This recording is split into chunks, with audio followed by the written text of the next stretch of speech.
because of a cumulative trauma, I would tend to believe that humanity has gathered over the years that the only way to move forward is to kill the opposite, to kill the enemy.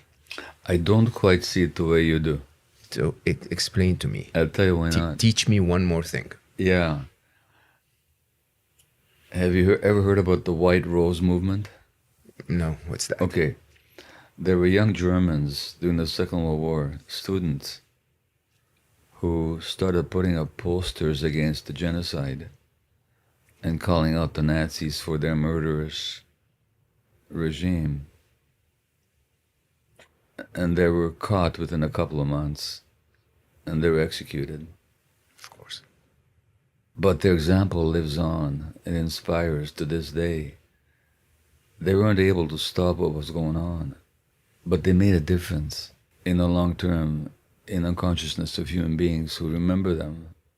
And so I think, for me at least, and I'm not here to prescribe for anybody else what they should do, but to the extent that I have any kind of a platform, even though that me speaking about this issue is not going to save a single baby's life. Yeah.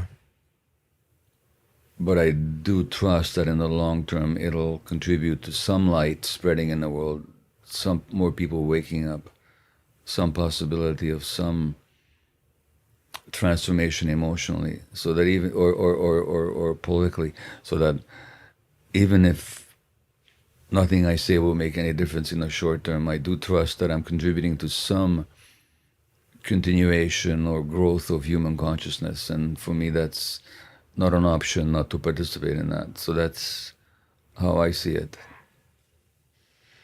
So a bit of progress is better than no progress at all. Well,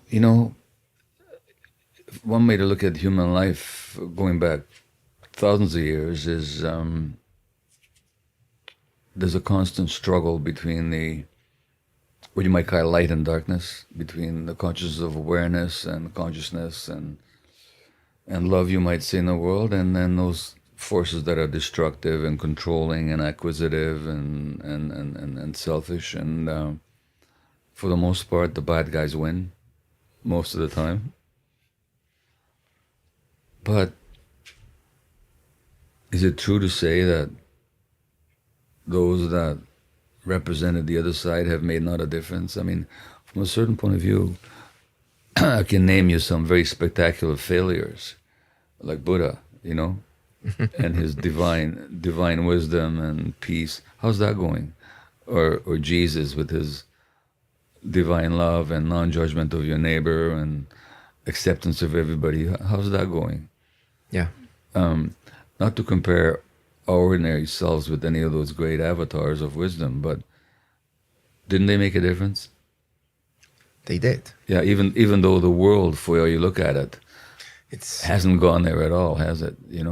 It's incredible, really, because so my son, we were talking about Ali, that I lost, used to teach me that you will never fix the world. Yeah. And I think he was addressing that same part of me that says, I want to be effective. My actions will.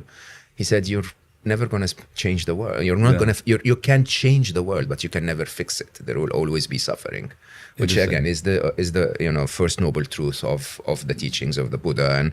And we know in all spiritual faith that suffering is part of human life. But your son was a very wise person. There was a Jewish rabbi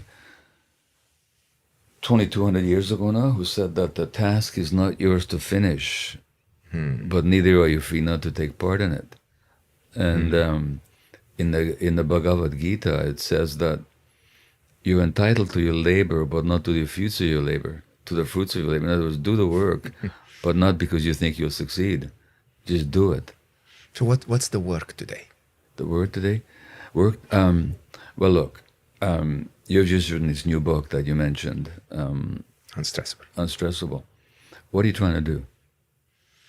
I'm honestly, in the last 3 books, I've been looking at the shifts of how much more difficult and more suffering is happening in the world. Yeah, but what's trying to alleviate that in some way. You're trying to alleviate it. Yeah.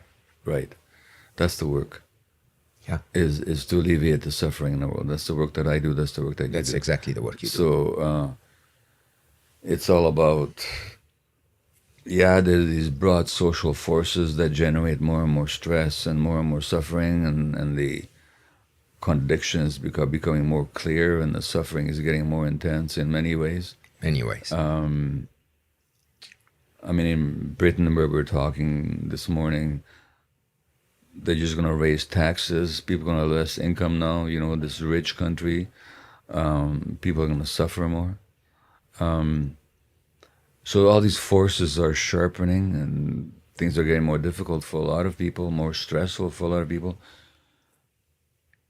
It's sacred work to do what we can to try and alleviate that stress, to try and diminish that suffering, to try and empower people more, to give people more of a sense of agency and freedom, that they can have some impact on their lives. And so that's the work. That's the work that I do. Sounds like that's the work that you do as well.